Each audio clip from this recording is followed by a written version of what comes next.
Hello friends, എൻ്റെ മോൻ്റെ expression കണ്ടോ? എൻ്റെ മോനെ കൊണ്ടും എൻ്റെ ഹസ്ബൻഡിനെ കൊണ്ടും ഒക്കെ സൂപ്പറാന്ന് പറയിപ്പിച്ച ഈ സാധനം എന്താണെന്ന് നിങ്ങൾക്ക് മനസ്സിലായോ? ഇതാണ് ഉന്നക്കായ. നമുക്കിന്ന് വെറൈറ്റി ആയിട്ട് ഒരു ഉന്നക്കായ ഉണ്ടാക്കി നോക്കിയാലോ? അതിന് ഫസ്റ്റ് നമ്മൾ ഏത്തക്ക എടുക്കണം. ഏത്തക്ക എടുത്ത് ഒരു അപ്പച്ചമ്പിൽ വെച്ച് നന്നായിട്ട് ആവി കയറ്റിയെടുക്കുക. നമ്മൾ സാധാരണ ഏത്തക്ക പുഴുങ്ങുന്ന പോലെ തന്നെ കട്ട് പീസായിട്ട് വെക്കുവാണെങ്കിൽ പെട്ടെന്ന് ഒന്നുകൂടെ വെന്ത് കിട്ടുമല്ലോ. ഏത്തക്ക വെന്ത് വരുന്ന സമയം നമുക്കിതിനകത്ത് ചേർക്കാനുള്ള സാധനങ്ങളൊക്കെ എടുത്തു വെക്കാം. ഫസ്റ്റ് നമുക്ക് വേണ്ടത് തേങ്ങയാണ് കേട്ടോ. 1 കപ്പ് തേങ്ങ ചിരകിയെടുത്തത്, ഒരു മുറി തേങ്ങ. നമ്മൾ 3 ഏത്തക്കയാണ് എടുത്തിരിക്കുന്നത്, അപ്പോൾ അതിനാവശ്യമുള്ളത് മാത്രമേ എടുക്കുന്നുള്ളൂ. ഇനി നമുക്ക് വേണ്ടത് ഈന്തപ്പഴമാണ്. ഈന്തപ്പഴം ഇങ്ങനെ നീളത്തിൽ ചെറുതായിട്ട് അരിഞ്ഞെടുത്തത്, വലിയ കട്ടി വേണമെന്നില്ല. അതിനുശേഷം നമുക്ക് നട്ട്സ് വേണം, പിന്നെ മുന്തിരി, ഉണക്കമുന്തിരിയും വേണം കേട്ടോ. നട്ട്സും ഇതെല്ലാം കടിക്കാൻ ഇടാനായിട്ടാണ്, അപ്പോൾ ചെറുതായിട്ടൊന്ന് അരിഞ്ഞെടുക്കുക. ഇപ്പോൾ ഞാനിവിടെ അരിഞ്ഞ് വെച്ചിട്ടുണ്ട്. പിന്നെ നമുക്കിതിലേക്ക് വേണ്ടത് 2 ഏലക്കയാണ് കേട്ടോ. 2-3 ചെറിയ ഏലക്ക ഞാൻ ചതച്ച് വെച്ചിട്ടുണ്ട്. പിന്നെ നമുക്ക് നമ്മുടെ ഏത്തയ്ക്ക നന്നായിട്ട് വെന്ത് കിട്ടിയോ നോക്കാം. ഇപ്പം നമുക്ക് കറക്റ്റ് പരുവമായിട്ട് കിട്ടിയിട്ടുണ്ട്. ഇനി ഇതെല്ലാം നമുക്ക് നല്ലൊരു ബൗളിലേക്ക് മാറ്റാം. എന്നിട്ട് തൊലിയൊക്കെ പൊളിച്ച് കളഞ്ഞിട്ട് നന്നായിട്ടൊന്ന് കുഴച്ചെടുക്കണം.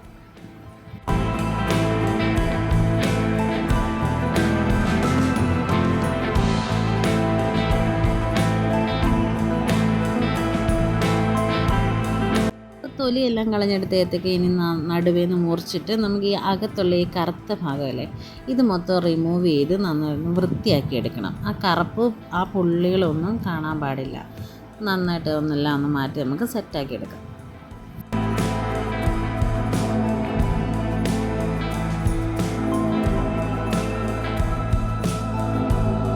ഇനി ഇത് നന്നായിട്ട് ഉടച്ച് നമ്മൾ നല്ല പരുവത്തിലൊന്ന് കുഴച്ചെടുക്കാൻ പോവാണ്. അതായത് നമുക്ക് നല്ലൊരു ഉണ്ട പിടിക്കാൻ പാകത്തിന്, ഒത്തിരി ലൂസായി പോവുകയും ചെയ്യാൻ പാടില്ല, എന്നാൽ അത്യാവശ്യം നല്ല ഇതായിട്ടും ഇരിക്കണം. ആ ഒരു പരുവത്തിൽ നമ്മൾ കുഴച്ചെടുക്കാൻ പോവാണ്. ഇനി നന്നായിട്ട് പഴുത്ത് പോയ ഏത്തക്കയാണ് നമുക്ക് ലൂസായി പോയി, നമ്മൾ കുഴച്ച് വരുമ്പോൾ നന്നായിട്ട് ലൂസായി എന്നുണ്ടെങ്കിൽ കുറച്ച് അരിപ്പൊടി, 2 ടേബിൾ സ്പൂണോളം അരിപ്പൊടിയും കൂടെ ചേർത്ത് മിക്സ് ചെയ്തെടുത്താൽ മതി. അപ്പം നല്ല കറക്റ്റ് പരുവാകും.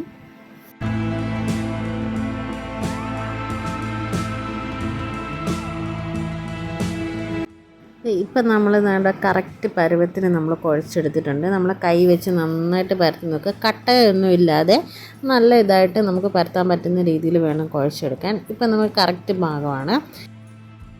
അപ്പോൾ ഇനി നമുക്കിത് ഫില്ലിങ്സ് എല്ലാം ഒന്ന് സെറ്റാക്കി എടുക്കാം. അതിന് നമ്മൾ ഫസ്റ്റ് അടുപ്പ് കത്തിച്ച് ഒരു കടായി വെച്ച് അതിലേക്ക് ഒരു 1.5 ടേബിൾ സ്പൂൺ നെയ്യ് ചേർത്ത് കൊടുക്കാം. നെയ്യാണ് ഇതിൻ്റെ മെയിൻ ടേസ്റ്റ് കേട്ടോ. അപ്പോൾ നെയ്യ് ഒന്ന് ഉരുകി വരുന്ന സമയത്തേക്ക് നമുക്ക് അരിഞ്ഞു വെച്ചിരുന്ന നട്ട്സും ഈന്തപ്പഴവും ഇട്ട് അതൊന്ന് മൂപ്പിച്ചെടുക്കാം. ഏകദേശം ഒന്ന് റെഡായി വരുന്ന സമയത്തേക്ക് നമ്മുടെ ഉണക്കമുന്തിരിയും കൂടി ഇടുക. അതും കൂടെ ഒന്ന് നന്നായിട്ടൊന്ന് ഡ്രൈ ആക്കി എടുക്കുക. നല്ലൊരു റെഡിഷ് കളറായി വരുമ്പോഴേക്കും അതിലേക്ക് നമുക്ക് തേങ്ങ ആഡ് ചെയ്ത് കൊടുക്കാം.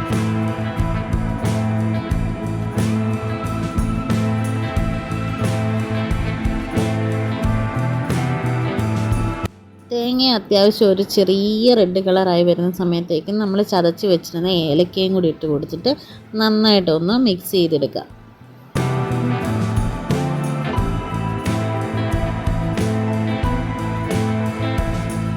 ഇപ്പോൾ തേങ്ങ മൂത്ത് നമ്മുടെ കറക്റ്റ് പരുവമായിട്ട് വന്നിട്ടുണ്ട്. ഇനിയാണ് ലാസ്റ്റ് ചേർക്കേണ്ടത് പഞ്ചസാര ഒരു 2-3 ടീസ്പൂൺ ആ ഒരു മധുരത്തിന് വേണ്ടിയിട്ട് ചേർക്കുക. ആദ്യം തന്നെ പഞ്ചസാര ചേർത്ത് കൊടുക്കേണ്ട കാര്യമില്ല.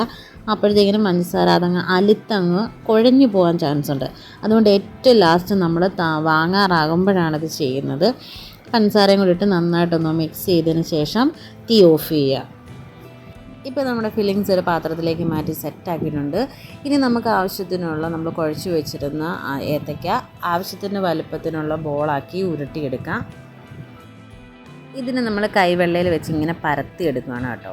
പരത്തി നന്നായിട്ട് എടുത്ത് നമുക്ക് വലുപ്പത്തിനനുസരിച്ച് എടുത്തിട്ട് ഇതിലേക്കാണ് നമ്മൾ ഫില്ലിങ്സ് വെച്ച് മടക്കി വെക്കാൻ പോകുന്നത്. കുറേശ്ശെ എടുത്തിട്ട് അതിലേക്ക് ആഡ് ചെയ്ത് കൊടുക്കുകയാണ്. എന്നിട്ട് അതിൻ്റെ അറ്റം നമ്മളിങ്ങനെ മടക്കി സെറ്റാക്കും. അതിന് ശേഷമാണ് നമ്മൾ ഉരുട്ടി നല്ല നമ്മുടെ ഉന്നക്കായയുടെ കറക്റ്റ് ഷേപ്പാക്കി എടുക്കുന്നത്.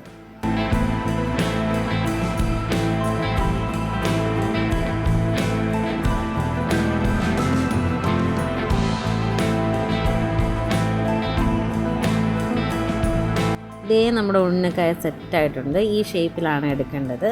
ഇത് നമ്മൾ ബാക്കി ഉണ്ടായിരുന്ന മാവെല്ലാം ഇതുപോലെ തന്നെ നന്നായിട്ട് കുഴച്ച് ആ ഒരു പരുവത്തിലാക്കി നമ്മൾ മുഴുവനാക്കി എടുത്തിട്ടുണ്ട്. ഇനി നമ്മളിതിൻ്റെ ഫൈനൽ പ്രോസസ്സിലേക്ക് പോവുകയാണ്. പിന്നെ വീണ്ടും ഒരു കടായി വെച്ച് ചൂടാക്കുക. ചൂടായതിന് ശേഷം കുറച്ച് എണ്ണ അതിലേക്ക് ഒഴിച്ച് കൊടുക്കുക. നമ്മളിതിൽ നിന്ന് തിരിച്ചും മറിച്ചിട്ടൊന്ന് ഫ്രൈ ചെയ്തെടുക്കാൻ പോകണം കേട്ടോ. ഓൾറെഡി നമ്മുടെ ഏത്തയ്ക്കായും എല്ലാം ഫില്ലിങ്സും എല്ലാം നമ്മൾ നന്നായിട്ട് വേവിച്ചിട്ട് തന്നെയാണ് വെച്ചിരിക്കുന്നത്. അതുകൊണ്ട് തന്നെ ഒരുപാട് നേരം വെക്കേണ്ട കാര്യമൊന്നുമില്ല. പുറമേ ഒരു നല്ലൊരു റെഡിഷ് കളറായി ഒന്ന് സെറ്റാവാൻ വേണ്ടിയിട്ട് മാത്രമാണ് ഇങ്ങനെ ചെയ്യുന്നത്. അപ്പോൾ തിരിച്ച് മറിച്ചിട്ട് ലോ ഫ്ലെയിമിലിട്ട് വേണം കൊടുക്കാൻ, അല്ലെങ്കിൽ കൂട്ടിയിട്ടാൽ പെട്ടെന്ന് കരിഞ്ഞു പോകാൻ ചാൻസ് ഉണ്ട്. അതുകൊണ്ട് ലോ ഫ്ലെയിമിലിട്ടിട്ട് തിരിച്ച് മറിച്ച് നമുക്ക് ആവശ്യത്തിന് ഇഷ്ടമുള്ള കളർ ആക്കിയെടുക്കുക.